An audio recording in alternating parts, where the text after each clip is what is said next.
प्रशासन ने जो हाय तौबा मचाई हरियाणा में, उसकी जरूरत नहीं थी, क्योंकि अगर हमको जाना होता तो हम ताल ठोक कर कहते, और इनके रोकने पर हम रुक नहीं जाते।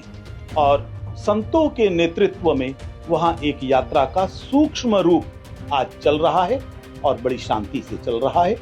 मुस्लिम समाज के लोग भी आगे बढ़कर स्वागत कर रहे हैं। जन साहब, क्या जिद जरूरी होती है या सौहार्द भाईचारा जरूरी होता है? इसमें जिद कहीं नहीं थी। हमें लगा बाहर के लोगों को नहीं जाना चाहिए, हमने रोक लिया। हमें लगा वहां के लोगों की भी संख्या सीमित हो सकती है, उस पर हमने कहा प्रशासन चर्चा करे। ये जिद नहीं थी, ये न्याय व्यवस्था का सम्मान था। जिद होती तो हम कहते कि हम भी जा रहे हैं। मैं खुद नहीं गया जिसने उस अधूरी यात्रा को झंडी दिखाई थी। इसलिए मैं समझता हूं आज ये तय हो गया, मेवात के अंदर जिहादियों की नहीं चलेगी।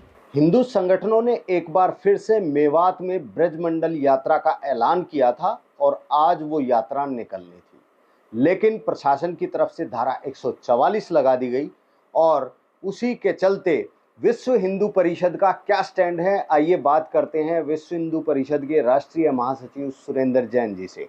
जैन साहब, आज के लिए ऐलान किया गया था कि 28 तारीख को एक बार फिर से नल्लड़ महादेव के मंदिर में जलाभिषेक होगा और ब्रजमंडल यात्रा निकलेगी, लेकिन प्रशासन ने अनुमति नहीं दी, तो अब विश्व हिंदू परिषद का क्या स्टैंड है? यात्रा 31 तारीख को अधूरी रह गई थी, पूरी होनी चाहिए, ये हम लोगों ने संकल्प लिया। लेकिन वहां के समाज ने कहा, सभी पाल खाप पंचायत, सभी जाति बिरादरी के लोगों ने मिलकर कहा, पंचायत करके कहा, बची हुई यात्रा को हम पूरा करेंगे। G20 भी है, मेवात के अंदर ही तावड़ू नाम के स्थान पर एक इवेंट होना है, गुरुग्राम में होना है, नजदीक आ गया है। और मेवात में दंगाइयों को पकड़ने के लिए प्रशासन का ऑपरेशन भी चल रहा है। हम दोनों में बाधा नहीं डालना चाहते। G20 हमारा गौरव है देश का, और इसलिए उसमें कहीं धूल का एक कण भी आ जाए, ये हमको स्वीकार नहीं।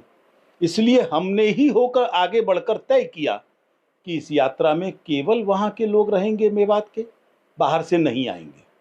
प्रशासन ने जो हाय तौबा मचाई हरियाणा में, उसकी जरूरत नहीं थी, क्योंकि अगर हमको जाना होता तो हम ताल ठोक कर कहते, और इनके रोकने पर हम रुक नहीं जाते। लेकिन हमने तय किया केवल वहां के लोग जाएंगे। और जैसे मैं यहां के एक कार्यक्रम में गया, चाहे धारा 144 लगी हो, चाहे कुछ और लगा हो, वहां जाना मेरा संवैधानिक अधिकार है। मेवात के लोगों का अधिकार है वहां के मंदिरों में जाना। और आज वहां के प्रशासन को ये बात ध्यान में आई, उन्होंने हमारे जेस्चर को स्वीकार किया। हमने कहा शेप और साइज, इस पर चर्चा की जा सकती है। जेलदार जी ने कहा, वहां के जो 52 पाल के अध्यक्ष हैं, प्रशासन ने उनके इस ऑफर को स्वीकार किया। हमने उनके लगाए हुए प्रतिबंधों को भी स्वीकार किया और संतों के नेतृत्व में वहां एक यात्रा का सूक्ष्म रूप आज चल रहा है और बड़ी शांति से चल रहा है। मुस्लिम समाज के लोग भी आगे बढ़कर स्वागत कर रहे हैं। दीपक जी, मुस्लिम समाज के भी दो वर्ग हैं। एक वो हैं जिन्होंने खुद होकर कहा हम यात्रा का स्वागत करेंगे, वो दंगाइयों को पकड़वा भी रहे हैं। एक और ओवैसी जैसे लोग भी हैं जो उन दंगाइयों को भड़का रहे हैं। एक और ऐसे राजनीतिज्ञ भी हैं जो जातिगत भेदभाव और निर्माण करने की कोशिश कर रहे हैं। लेकिन इस यात्रा ने सबको जोड़ दिया। मैं समझता हूं ऐतिहासिक यात्रा है। शांति, सौहार्द, भाईचारा और न्याय व्यवस्था का कैसे पालन किया जाता है, ये इस यात्रा ने दिखा दिया। जैन साहब, क्या जिद जरूरी होती है या सौहार्द भाईचारा जरूरी होता है? इसमें जिद कहीं नहीं थी। हमें लगा बाहर के लोगों को नहीं जाना चाहिए, हमने रोक लिया। हमें लगा वहां के लोगों की भी संख्या सीमित हो सकती है, उस पर हमने कहा प्रशासन चर्चा करे।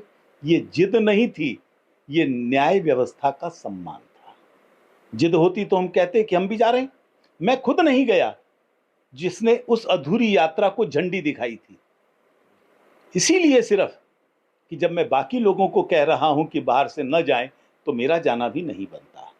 इसलिए मैं समझता हूं आज ये तय हो गया, मेवात के अंदर जिहादियों की नहीं चलेगी, वहां न्याय व्यवस्था की चलेगी, कानून का पालन किया जाएगा। लेकिन जैन साहब, कुछ विपक्षी लोग ये कह रहे हैं कि विश्व हिंदू परिषद, बजरंग दल, भारतीय जनता पार्टी, आरएसएस सभी एक हैं और इनका काम सिर्फ समाज को बांटना और वोट की राजनीति करवाना है। भारत का इतिहास देख लें, समाज को किसने बांटा है? कांग्रेस ने बांटा है हमेशा। पहले हिंदू मुस्लिम के तौर पर बांटा। आखिर क्या जरूरत थी? अब्दुल कलाम जो उस समय थे शिक्षा मंत्री, उनको एक मुस्लिम बहुल इलाके से चुनाव खड़ा करवाया। उसको अगर वो चांदनी चौक से, रोहतक से भी खड़ा करते, वो जीत कर आते। इतना बड़ा सम्मान उनका था, उन्होंने उनको मुसलमानों का नेता बनाकर सीमित कर दिया। हिंदू मुस्लिम की राजनीति उन्होंने शुरू की। उन्होंने ही बाबरी ढांचे के मामले को हिंदू मुस्लिम रूप में दिया। उन्होंने ही जातियों के अंदर समाज को बांटने की कोशिश की। और मैं समझता हूं कांग्रेस से निकले हुए जो संगठन है, आज वही बार बार कभी कहते हैं कि ये हिंदू नहीं है, कभी कहते हैं ये जाति के लोग हिंदू नहीं है। लेकिन परसों की प्रेस कॉन्फ्रेंस में आप देखते, दिल्ली मेवात के सभी जाति बिरादरी के लोग, वहां जाट भी थे, वहां गुजर भी थे, वहां ब्राह्मण भी थे, वहां वैश्य समाज के लोग भी थे, और सबने कहा हम एक थे, एक हैं और एक रहेंगे। कांग्रेस और उससे निकले हुए दल जाति की राजनीति करने वाले कितना ही बांट लें, हम बंटने वाले नहीं हैं। तो क्या आपको लगा कि जो 31 तारीख को जो घटनाक्रम हुआ था उसमें कहीं ना कहीं सरकार और सिक्योरिटी सब कुछ फेल हो गया था? इंटेलिजेंस फेल्योर था, लोकल प्रशासन का फेल्योर था। क्योंकि यदि उनको जानकारी नहीं थी तो इसका मतलब इंटेलिजेंस फेल्योर है, और जिसने जिम्मेदारी बनती है उसके ऊपर सजा होनी चाहिए। इंटेलिजेंस होने के बाद भी कार्यवाही नहीं की तो वो लोकल प्रशासन जो शेर बना घूम रहा है वह भी जिम्मेदार है। हिंदुओं पर तो तुम सख्ती कर सकते हो, हम किसी को बाहर से नहीं आने देंगे, जिहादियों पर नहीं। खुद ही तो कह रहे हो ये षड्यंत्र बहुत पहले से चल रहा था। जब षड्यंत्र पहले से चल रहा था तुम्हें क्यों नहीं जानकारी, और जानकारी थी तो क्यों नहीं कार्यवाही की? इसलिए मैं समझता हूं सरकार को इस पक्ष पर भी जांच करानी चाहिए, और जो जिम्मेदार तत्व हैं उनके अलावा जो दंगाई थे, जो षड्यंत्रकारी थे, मामन खां जैसे लोग, इनको भी कार्यवाही के अंतर्गत लेना चाहिए। मामन खान से तो पूछताछ हो तो रही है? हाँ, हो रही है, क्योंकि इसीलिए हो रही है क्योंकि उसके भाषण के बाद ही तो दंगाई उकसे। आखिर पहले भी तो यात्रा निकली है दो, पहले तो नहीं हुआ, इस बार क्यों? तो उसके भाषण के बाद ही लोग उकसे हैं। और मैं समझता हूं उन जैसे लोग और ये सब लोग जो दंगा भड़काने वाले हैं, ये सब क्यों कांग्रेस के ही तो नेता हैं? ये बहुत बड़ा प्रश्न है जो मैं समझता हूं कांग्रेस के लोगों को मंथन करना चाहिए। क्यों आजादी के बाद जितने भी दंगे हुए हैं उन सब के पीछे प्रत्यक्ष या अप्रत्यक्ष रूप से कांग्रेस के नेताओं का हाथ है। तो फिर तो इसका मतलब जो बजरंगी गिरफ्तार हुए हैं तो वो भी इस जो ये घटनाक्रम हुआ उसके पीछे उनका भी हाथ है? कोई बजरंगी गिरफ्तार नहीं हुआ। बजरंगी का मतलब बजरंग दल का कार्यकर्ता। बिट्टू बजरंगी ने जो बयान दिया हम उससे पल्ला झाड़ चुके, हम उससे सहमत नहीं है। और प्रशासन ने यह भी कहा है कि उसके कारण दंगा नहीं भड़का, उसकी गिरफ्तारी दूसरे मामलों में हुई है। दंगा भड़काने वाले हैं मामन खां, दंगा भड़काने वाले हैं कांग्रेस के और नेता, दंगा भड़काने वाले हैं मुल्ला मौलवी, जिन्होंने मस्जिद से घोषणाएं किया लाउडस्पीकर के ऊपर कि सब इकट्ठे हो जाओ और एक भी बाहर ना जाने दो। तो ब्रजमंडल की जो अधूरी यात्रा थी वो आज पूरी हो गई है? इस वर्ष के लिए पूरा हो गया है। अगले वर्ष पहले की तरह धूमधाम से यात्रा निकलेगी और प्रशासन सतर्क रहेगा, चौबंद रहेगा। और मुझे लगता है मुस्लिम समाज भी बहुत बड़ा सबक लेगा। शांतिपूर्ण सह अस्तित्व क्या होता है इसको सीखने की कोशिश करेगा। जैन साहब, मुस्लिम समाज ने तो हमेशा ये कहा है कि हमने तो जो कावड़ लेके आते हैं हम उनकी भी सेवा करते हैं, और यहाँ पर जो यात्राएं निकलती हैं उनको भी सहयोग करते हैं, उनके लिए लंगर तक वो लगाते हैं। इस तरह की बातें मुस्लिम समाज की तरफ से मेवात में आती रही हैं।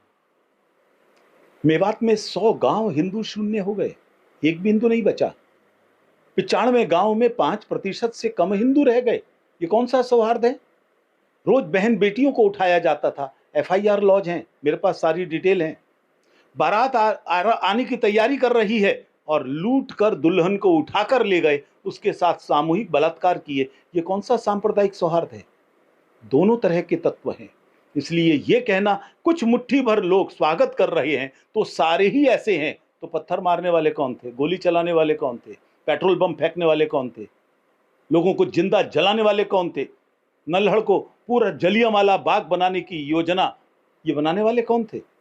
मैं समझता हूं कुछ मुट्ठी भर लोगों के कारण सबको छूट नहीं मिल जाती। एपीजे अब्दुल कलाम महान थे, इसका मतलब याकूब मेनन और अफजल खान भी महान थे ये नहीं हो सकता। अच्छे लोग हैं, मेरे से भी मिले हैं और उन्होंने कहा है कि आप यात्रा निकालें। ऐसे लोग भी हैं जिन्होंने आतंकियों को अपने बच्चों को पकड़ के पुलिस के हवाले किया है। वो पिता अच्छा है इसका मतलब ये नहीं है कि बेटा भी अच्छा हो गया। इसलिए हमें दोनों तथ्य स्वीकार करने चाहिए। सारे मुसलमान खराब हैं ये तथ्य भी उतना ही गलत है जितना ये नैरेटिव गलत है कि सारे मुसलमान स्वागत करने के लिए तैयार हैं। तो सुरेंद्र जैन विश्व हिंदू परिषद के राष्ट्रीय महासचिव, उन्होंने साफ तौर पर ये फाइनल कर दिया है कि जो नल्लड़ महादेव में जो यात्रा होनी थी वो पूरी हो चुकी है और इस साल के लिए पूरी हो चुकी है और अगले साल बड़ी धूमधाम से ये यात्रा निकलेगी, ऐसा उन्होंने कहा है। और साथ ही उनका ये भी कहना है कि हर समाज में असामाजिक तत्व होते हैं और उन असामाजिक तत्वों पर लगाम लगाने की जरूरत है, तभी समाज में भाईचारा और सौहार्द कायम हो सकता है। रोहतक से मैं दीपक भारद्वाज, पंजाब केसरी।